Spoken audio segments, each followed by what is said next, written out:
أن الدفائن هي 3 أنواع. الأول الدفين العقائدي، وهي القبور للأموات، وهذا الشيء يعني وجود أشياء ذات ثمن بخس أو قيم، وهو حسب الحضارات وعقائدها. القبور البيزنطية عادة لا تتجاوز 1.5 إلى 2 متر.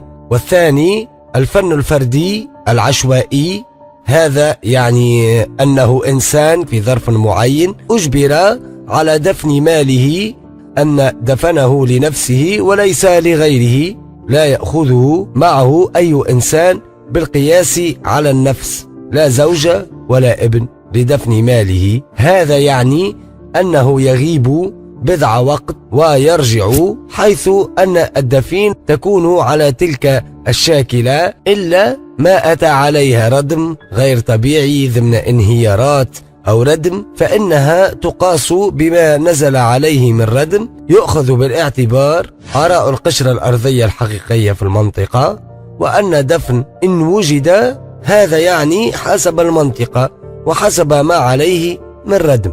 الثالث هو الدفن المحصن، يكون الدفن ضمن إغلاقات محكمة صخرية مفرغة من الهواء، ما يسمى بالدفن المحكم السطحي، جرن مغلق. هذا الجرن كثير ما تجد مع الدفين، أما الفحم أو عظم حيوان، وهذا الشيء لعملية إفراغ الهواء. الرابع أن إشاعة المستحيل، كما نسمع من الناس بوضعية الإرصاد من حية أو عبد أو ما شابه ذلك، فهذا الشيء نادر الوجود إن لم يكن أساطير، ليس له أي دقة من الصحة، فنحن نؤمن بالجان ونؤمن بوجوده.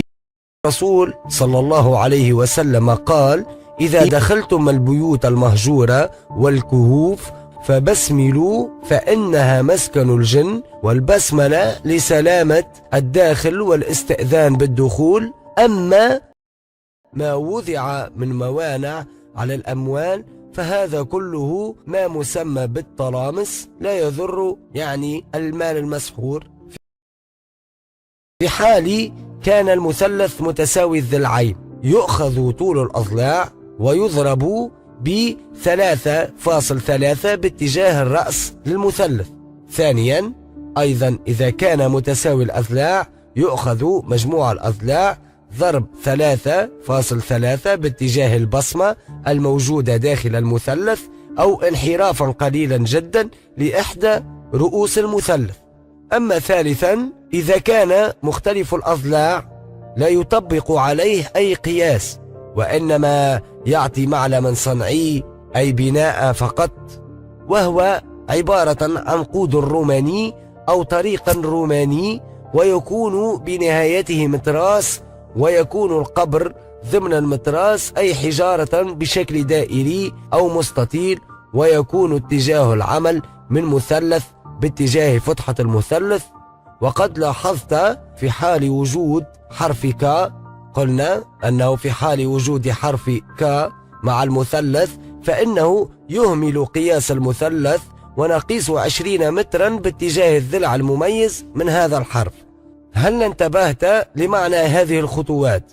1 متر، 2 متر، 3 أمتار.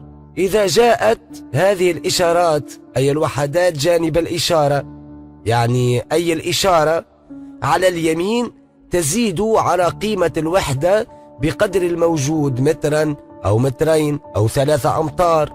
وإذا جاءت على اليسار تنقص من قيمة الوحدة أي الحرف. هنا نطرح سؤال: هل رأيت الشعوب مرة في منزل قديم؟ إذا كنت قد رأيته فحلها كالتالي: في حال وجوده في صدر منزل قديم يؤخذ المميز من الذنب فقط، وتحفر في الزاوية المتجهة عليها عصا الشعوب على عمق 125 سنتيمتر، حيث أنك ستجد حجرا مميزا ضمن الساس بارزا ومغطى بغطاء خفيف جدا.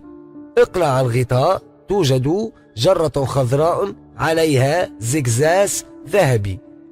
وفي حال وجود الشعوب مقلوبا ببنت الباب من الأسفل مع وجود بصمة تؤخذ اتجاه البصمة في الزاوية من الداخل، ولو كان في الحنط تكون الرزق بالجدار. نذهب إلى الجزء الثالث وهو المنقلة والصليب. المنقلة قبور قبيلة وسيدها. في حال وجود جرن مع المنقلة فالمميز منه يدل على اتجاه المدفن وهو على مسافة 11 مترا، حيث ستجد هناك جرن تثبيت للمدفن. فإن كان موجود حرف تي مع المنقلة فما عليك إلا أن تهمل بقية الإشارات، والهدف سيكون على ما أظن والله أعلم على بعد 4 أمتار باتجاه المميز من الحرف.